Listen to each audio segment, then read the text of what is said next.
প্রীতমপুর গ্রামের এক কোণে একটি অনেক পুরনো অশ্বত্থ গাছ দাঁড়িয়েছিল। তার শিকড়গুলো মাটির নিচে যতটা গভীর ছিল, সেই গ্রামের গল্পগুলোও ছিল ততটাই গভীর। ওই অশ্বত্থ গাছের নিচেই প্রতিদিন সকালে শঙ্কর তার ছোট ডাল ভাতের ঠেলা বসাতো। ঠেলার ওপর এক হাঁড়ি ডাল, এক হাঁড়ি ভাত আর কিছু পুরনো জং ধরা বাটি সাজানো থাকত। সারাদিন হাড় ভাঙা খাটুনির পরও খুব জোর ৪-৫ জন খদ্দের আসত, আর তারাও আসত পেট ভরার চেয়ে বেশি বাধ্য হয়ে। দুপুরের চড়া রোদ ছিল, মনে হচ্ছিল গাছের ছায়াও আজ ক্লান্ত হয়ে হার মেনে নিয়েছে। শঙ্কর তার ঠেলার পাশে চুপচাপ বসেছিল, যেন জীবনের কাছে কোনো উত্তর খুঁজছে। ডাল ঠান্ডা হয়ে যাচ্ছিল, ভাত শুকিয়ে যাচ্ছিল, এবং আজও খদ্দের হাতে গোনা কয়েকজনই এসেছিল। আরে শঙ্কর, রোজই একই ডাল ভাত বেচতে থাকিস, নতুন কিছু করার ইচ্ছে করে না? ইচ্ছে তো খুব করে দাদা, কিন্তু যা জানি তাই তো বেচছি।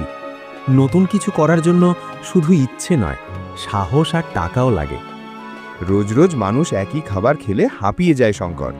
সত্যি কথা বলতো, এই ডাল ভাত বেচে তো সংসার চলছে কিভাবে? শঙ্কর কিছুক্ষণ চুপ করে রইল। পুরনো ঋণের বোঝা তার কাঁধ থেকে এখনো নামেনি। হ্যাঁ দাদা, ঋণ তো আমার ছায়ার মতো সাথে চলছে। যা কামাই করি তা ঋণ শোধ করতেই চলে যায়, আর নিজের জন্য কিছুই বাঁচে না। দেখ শঙ্কর, এভাবে তো পুরো জীবনটা কেটে যাবে।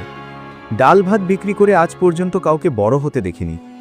একটু অন্যরকম কিছু ভাব বন্ধু, না হলে এই চক্র কখনো ভাঙবে না। ক্ষেত নেই, দোকান খোলার টাকা নেই, অন্য কিছু রান্না করতেও জানি না। কপাল যা জুটিয়ে দিয়েছে তাতেই কোনো রকমে দিন চলে যাচ্ছে। খদ্দেরের প্রতিটি কথা শঙ্করের বুকে তীরের মতো বিঁধছিল। দেখ ভাই, জীবনে পরিবর্তন চাইলে ভয় দূর করতে হবে। আজকাল মানুষ শুধু পেট ভরাতেই চায় না, নতুন স্বাদ খোঁজে। তুই আলাদা কিছু করলে তবেই মানুষ তোর কাছে আসবে এবং তোর এই গাড়িটির দিকে তাকাবে। আলাদা? কিন্তু কি? খদ্দের চলে গেল, কিন্তু তার কথাগুলো শঙ্করের মনে ঝড়ের সৃষ্টি করল। শঙ্কর একা দাঁড়িয়ে জনশূন্য রাস্তার দিকে তাকিয়ে রইল। জীবনে এই প্রথম সে ডাল ভাতের গণ্ডি পেরিয়ে অন্য কিছু নিয়ে ভাবতে শুরু করল। ক্রেতা চলে যাওয়ার পরও শঙ্কর নিজের চিন্তায় ডুবেছিল। তখনই রাস্তার ওপাশ থেকে এক মা তার ছোট ছেলের হাত ধরে ধীরে ধীরে দোকানের দিকে এগিয়ে আসছিলেন। চল বাবা, আজ এখানেই ডাল ভাত খেয়ে নি, তোর তো খুব খিদে পেয়েছে। না মা, আজ আমি ডাল ভাত খাবো না। তাহলে কি খাবি বাবা? এখানে তো শুধু এটাই পাওয়া যায়। আমি বিরিয়ানি খাবো মা। আজ স্কুলে বন্ধু এনেছিল, খুব সুন্দর খেতে ছিল। বিরিয়ানি শব্দটা শঙ্করের কানে ঘণ্টার মতো বেজে উঠল। আরে বাবা, এখানে তো বিরিয়ানি পাওয়া যায় না, আর ওটা অনেক দামিও হয়। মা কিছুক্ষণ চুপ করে দাঁড়িয়ে রইলেন, তার চোখে মুখে অভাবের কষ্ট স্পষ্ট দেখা যাচ্ছিল।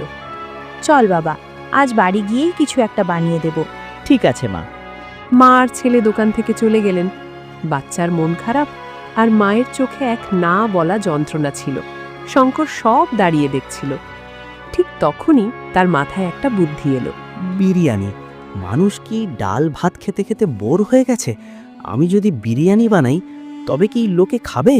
এটা শুধু একটা প্রশ্ন ছিল না, এটা ছিল শঙ্করের ভাগ্য বদলে যাওয়ার প্রথম ধাপ। আর এখান থেকেই একটা ছোট দোকানের গল্প এক বড় স্বপ্নে বদলাতে শুরু করল। রাত তার সাথে নিস্তব্ধতা নিয়ে এসেছিল। সারাদিনের ক্লান্তি শরীরে মিশেছিল, কিন্তু শঙ্করের চোখে ঘুম ছিল না। ছিল কেবল হাজারো প্রশ্ন। মাটির ঘরের এক কোণে ছোট একটি হারিকেন জ্বলছিল। রান্নাঘর থেকে ডাল সেদ্ধ হওয়ার হালকা শব্দ আসছিল। এসে গেছো? শঙ্কর মাটিতে বসে পড়ল। কিছুক্ষণ চুপচাপ থাকল, যেন একটা একটা করে শব্দ সাজাচ্ছে। সুজাতা, আজ দোকানে একটা অদ্ভুত ব্যাপার ঘটেছে। সুজাতা উনুনের আঁচ কিছুটা কমিয়ে দিল। সে বুঝতে পারছিল যে এই ঘটনা সাধারণ কোনো বিষয় নয়। একটা বাচ্চা তার মায়ের কাছে বিরিয়ানি চাইছিল। বিরিয়ানি? হ্যাঁ, সেই বিরিয়ানি যার গন্ধ আমরা শুধু উৎসবের সময় অন্যের বাড়ি থেকে পাই। সুজাতা কিছুই বলল না। তার নীরবতার মধ্যে ভয়ও ছিল, আবার আশাও ছিল। সুজাতা, আমি যদি ঠেলার ওপর ডাল ভাতের বদলে মাটন বিরিয়ানি বিক্রি করি? বিরিয়ানি? এত বড় সিদ্ধান্ত হঠাৎ করে? ভয় তো আমারও লাগছে, কিন্তু এভাবে যদি ডাল ভাত বিক্রি করতে থাকি, তাহলে জীবনেই এক জায়গাতেই আটকে থাকবে। কিন্তু বিরিয়ানি বানাবে কে? আমি তো ডাল ভাত ছাড়া বিশেষ কিছু জানি না। নাসিম জানে, সেই যে নাসিম, যে শহরের বড় হোটেলে কাজ করে। আমি ওর কাছ থেকে শিখে নেব। আর যদি বিক্রি না হয়? মটন অনেক দামি হয় শঙ্কর, যদি ক্ষতি হয় তখন কি হবে? সুজাতার প্রশ্নের মধ্যে ভয় স্পষ্ট ছিল, কিন্তু বিশ্বাসও ছিল গভীর। ক্ষতি তো এখনো হচ্ছে সুজাতা, প্রতিদিন, প্রতি মাস। অন্তত একবার চেষ্টা তো করতে দাও। সুজাতা শঙ্করের দিকে তাকালো। আজ তার চোখে অন্য রকমের উজ্জ্বলতা ছিল। সত্যি বলতে ভয় আমারও লাগছে, কিন্তু আজ তোমার চোখে যে আত্মবিশ্বাস দেখছি তা আগে কখনো দেখিনি। তুমি যদি ঠিক করে থাকো তবে আমি তোমার সাথেই আছি। সেই মুহূর্তে শঙ্কর নিজেকে আর একা অনুভব করল না। সুজাতা, যদি এটা সফল হয় তবে আমাদের বাচ্চাদের আর কখনো খালি পেটে শুতে হবে না। ঈশ্বর পরিশ্রমের ফল কখনো বৃথা যেতে দেন না। তুমি বিরিয়ানি বানানো শিখে নাও। সেই রাতে শঙ্কর অনেক রাত পর্যন্ত জেগে থাকল। হারিকেনের আলোয় সে তার স্বপ্নের নতুন ছবি আঁকল। ভয় তখনও ছিল, কিন্তু এখন তার সাথে আশাও জেগে উঠেছিল।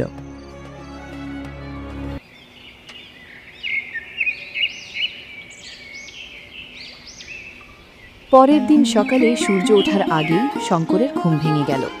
সারা রাত চোখে শুধু একটি স্বপ্ন ছিল, কিছু বদলে ফেলার। প্রীতমপুরের মিঠো পথে হালকা কুয়াশা জমেছিল, কিন্তু আজ শঙ্করের পায়ে ক্লান্তি ছিল না, ছিল শুধু আশা। কিছুক্ষণ পর সে নাসিমের ছোট বাড়ির সামনে গিয়ে দাঁড়ালো, মনে ভয় নয়, একরাশ আশা নিয়ে। নাসিম ভাই, আমি শঙ্কর। আরে শঙ্কর, এত সকালে? আয় ভাই, ভেতরে আয়। এত সকালে আসার জন্য মাফ করো, কিন্তু মনে একটা কথা আটকে ছিল। বল ভাই, তোর মুখ দেখে মনে হচ্ছে আজ কোনো বড় সিদ্ধান্ত নিতে এসেছিস। শঙ্কর কিছুক্ষণ চুপ থাকল। নাসিম ভাই, তুমি তো আমার অবস্থা জানোই। ডাল ভাত বিক্রি করে কোনো মতে দিন কাটছে। ধারের বোঝা বাড়ছেই, আর সামনের পথও ঝাপসা দেখাচ্ছে। হ্যাঁ ভাই, তোর সংগ্রাম আমি দেখেছি। বল, কি সাহায্য করতে পারি? আমি মাটন বিরিয়ানি বানানো শিখতে চাই। মাটন বিরিয়ানি? আরে ব্যাস এইটুকুই? আমি ভাবলাম কত বড় না জানি সমস্যা। বিরিয়ানি শিখতে চাস তো শিখে যাবি শঙ্কর, কিন্তু একটা কথা মনে রাখিস, এটা শুধু খাবার নয়, এটা ধৈর্যের কাজ। সবর তো আছেই ভাই, শুধু সঠিক পথটা জানা চাই। নাসিম দাঁড়িয়ে তার মশলাপাতির দিকে ইঙ্গিত করে। প্রথমেই মাটন ভালো করে ধুয়ে নিতে হবে, তারপর দই, লাল লঙ্কা গুঁড়ো, হলুদ, গোটা গরম মশলা, ধনেপাতা আর পুদিনা। মশলা দেওয়ার সময় হাতটা হালকা রাখতে হবে, আর মন পরিষ্কার। রাগের মাথায় রান্না করা বিরিয়ানি কখনো স্বাদ হয় না। এই কথা তো জীবনের ক্ষেত্রেও সত্যি। একদম। তারপর চাল সেদ্ধ করা, তেজপাতা, এলাচ আর সামান্য লেবু। সবচেয়ে জরুরি হলো দম। ধিমে আঁচে পুরো ধৈর্য ধরে রাখতে হবে। নাসিম ভাই, আমি যদি এটা শিখে যাই তবে আমার জীবন বদলে যাবে। জীবন বদলানোর শক্তি তোর নিজের ভেতরেই আছে। আমি তো শুধু পথ দেখাচ্ছি। সেই সকালে শঙ্কর শুধু একটি রেসিপিই শিখছিল না, সে নিজের ভাগ্য গড়তে শিখছিল। নাসিমের বাড়ি থেকে ফেরার সময় শঙ্করের পা ছিল হালকা, কিন্তু মনে ছিল এক বিশাল স্বপ্ন।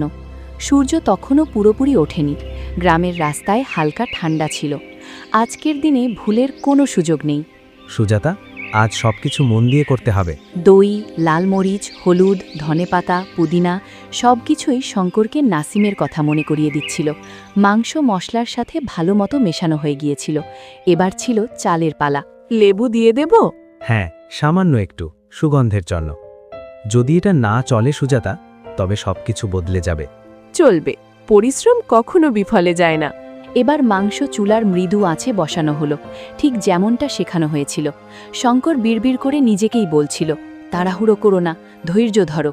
মাংস প্রায় হয়ে এলে তার ওপর ভাতের স্তর বিছিয়ে দেওয়া হলো, ঢাকনা দিয়ে দমে বসানো হলো। সময় যেন থমকে গিয়েছিল। বুকটা খুব কাঁপছে। আমারও মনে হচ্ছে যেন পুরো জীবনটাই ফুটছে। কিছুক্ষণ পর শঙ্কর ঢাকনা খুলল। ভাপের সাথে এক দারুণ লোভনীয় সুগন্ধ বেরিয়ে এলো। সুজাতা, মনে হয় হয়ে গেছে। মনে হয় না, সত্যিই হয়ে গেছে। সেই সকালে শঙ্কর শুধু বিরিয়ানিই বানায়নি, সে তার স্বপ্নকে সত্যি করেছিল। গ্রামের মোড়, যেখানে রোজ মানুষ আসা যাওয়া করে, আজ সেখানে অন্যরকম কিছু ছিল। শঙ্কর তার ঠেলাগাড়িটি ঠিক সেখানেই লাগালো যেখানে বছরের পর বছর ধরে ডাল ভাত বিক্রি হতো, কিন্তু আজ হাঁড়ি থেকে ভেসে আসা সুবাস অন্য এক গল্পের কথা বলছিল। দম খুলতেই মাটন বিরিয়ানির সুগন্ধ চারিদিকে ছড়িয়ে পড়ল। আরে, এটা কিসের গন্ধ? মনে হচ্ছে কোথাও বিরিয়ানি তৈরি হচ্ছে। লোকজন থামতে লাগলো, দেখতে লাগলো, কিন্তু কেউ প্রথমে এগিয়ে এলো না। ঠিক সেই মুহূর্তে কালকের সেই মহিলাটি তার ছেলের সাথে সেখান দিয়ে যাচ্ছিলেন। মা দেখো, এখানে মটন বিরিয়ানি আছে। আরে সত্যি, কাল তো এখানে ডাল ভাত ছিল। শঙ্করের হৃদস্পন্দন বেড়ে গেল। হ্যাঁ দিদি, আজ স্পেশাল মাটন বিরিয়ানি। সত্যি বলো, ভালো তো? একবার খেয়ে দেখুন, যদি পছন্দ না হয় তবে টাকা দেবেন না। তার কণ্ঠস্বর কাঁপছিল, কিন্তু চোখে ছিল অগাধ বিশ্বাস। ঠিক আছে, 1 প্লেট দাও। প্রথম সেই মহিলা মুখে দিতেই চেহারার অভিব্যক্তি বদলে গেল। ওরে বাবা, এ তো চমৎকার। মা, এটা তো স্কুলের চেয়েও অনেক বেশি ভালো। শঙ্করের চোখে জল চলে এলো। আরেক প্লেট দাও তো দাদা। এই কথাগুলো শঙ্করের কাছে ছিল সবচেয়ে বড় জয়। এরপর 1 প্লেট, 2 প্লেট, 3 প্লেট। আরে শঙ্কর, আজ তো তোর এই ঠেলাটা বিরিয়ানি হোটেল হয়ে গেল। কাকা, আজ ডাল ভাত ছুটিতে আছে। বাহ, মাটন তো মুখে দিতেই মিলিয়ে যাচ্ছে। এবার ঠেলার সামনে মানুষের লম্বা লাইন লেগে গেল। মনে হচ্ছে ঈশ্বর আমার কষ্ট দেখে নিয়েছেন। বিকেল নাগাদ হাড়ি খালি হয়ে গিয়েছিল, কিন্তু শঙ্করের মন ছিল পূর্ণ। এটা শুধু প্রথম বিক্রি ছিল না, এটা ছিল সেই সংগ্রামের জয় যা বিশ্ব প্রায়শই দেখে না। রাত গভীর হতে লাগল, মোড়ের কোলাহল ধীরে ধীরে নিস্তব্ধতায় রূপ নিল। শঙ্কর খালি হাড়ি দেখল এবং প্রথমবারের মতো মন থেকে হাসল। আজ ক্লান্তিতেও এক অদ্ভুত মিষ্টতা ছিল। ঠেলা গুছিয়ে সে ধীরে ধীরে বাড়ির দিকে রওনা হলো। সারা পথ তার পা ভারী লাগেনি, খুশিতে মনটাই যেন ভরেছিল। এত আয়! এবার সব ঋণ শোধ হবে। এবার বাচ্চাদের স্কুলের ফি আর আটকাবে না। এবার আমরাও শান্তিতে নিঃশ্বাস নিতে পারব। ভগবান তোমার কঠোর পরিশ্রমের ফল দিয়েছেন। আজ বুঝলাম, ভয়ের চেয়ে বড় আর কিচ্ছু নেই। দুজনে মেঝেতে বসে সাধারণ খাবার খেতে খেতে এই জয়ের আনন্দ নিঃশব্দে অনুভব করছিল। সুজাতা, আজ শুধু বিরিয়ানির গন্ধ নয়, স্বপ্নের সুগন্ধ আসছে। হ্যাঁ, আর এই সুগন্ধ এখন রোজ আসবে। সেই রাতে সেই ছোট্ট ঘরে বিলাসিতা আসেনি, কিন্তু আশা চিরদিনের জন্য স্থায়ী ঠিকানা খুঁজে পেয়েছিল। পরদিন সকালে প্রীতমপুর গ্রামটি যেন একটু অন্যরকম লাগছিল। বাতাসের প্রতিটি কোণে যেন মাটন বিরিয়ানির সুবাস ভাসছিল। শঙ্কর যখন তার ঠেলাগাড়ি নিয়ে মোড়ে পৌঁছল, তখন সে যা দেখল তাতে তার চোখ ছানা বড়া হয়ে গেল। এত সকাল সকাল এত মানুষ এখানে? ঠেলাটি খোলার আগেই সেখানে মানুষের লম্বা লাইন পড়ে গিয়েছিল। ভাই, আজ তো খুব তাড়াতাড়ি চলে এলে। কালকের মতো সেই বিরিয়ানিটা পাওয়া যাবে তো? আজ কাজে যেতে দেরি হয়ে যাবে, তবু আগে বিরিয়ানি খেয়ে তবেই যাব। শঙ্করের হাত সামান্য কাঁপছিল, তবে এবার আর ভয় নয়, আনন্দে। সবাই পাবেন। আজও ঠিক ততটা মন দিয়েই বানিয়েছি। সেই ভিড়ের মধ্যে থেকে একটি পরিচিত মুখ এগিয়ে এলো। আরে শঙ্কর, মনে হচ্ছে এবার আমাকেও লাইনে দাঁড়াতে হবে। নাসিম ভাই, আপনি না থাকলে আমি এই দিনটা দেখতে পেতাম না। আমি তো শুধু মশলার কথা বলেছিলাম, স্বাদ তো তোমার হাতের জাদুতে এসেছে বন্ধু। শঙ্করের মুখ খুশিতে উজ্জ্বল হয়ে উঠল। মানুষ বিরিয়ানি খাচ্ছিল, হাসছিল এবং অন্যদেরও ডাকছিল। এখন থেকে তুমি আর ডাল ভাতওয়ালা নও, এখন থেকে তুমি হলে আমাদের বিরিয়ানিওয়ালা শঙ্কর। শঙ্করের চোখে জল চলে এলো।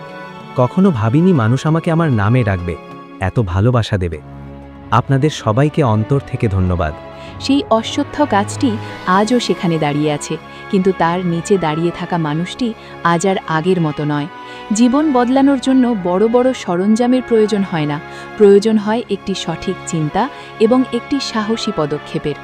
বন্ধুরা, ভিডিওটি তৈরি করতে অনেক পরিশ্রম হয়েছে। যদি গল্পটি ভালো লেগে থাকে তবে লাইক করুন, চ্যানেলটি সাবস্ক্রাইব করুন, শেয়ার করুন এবং কমেন্টে আপনার মতামত জানান।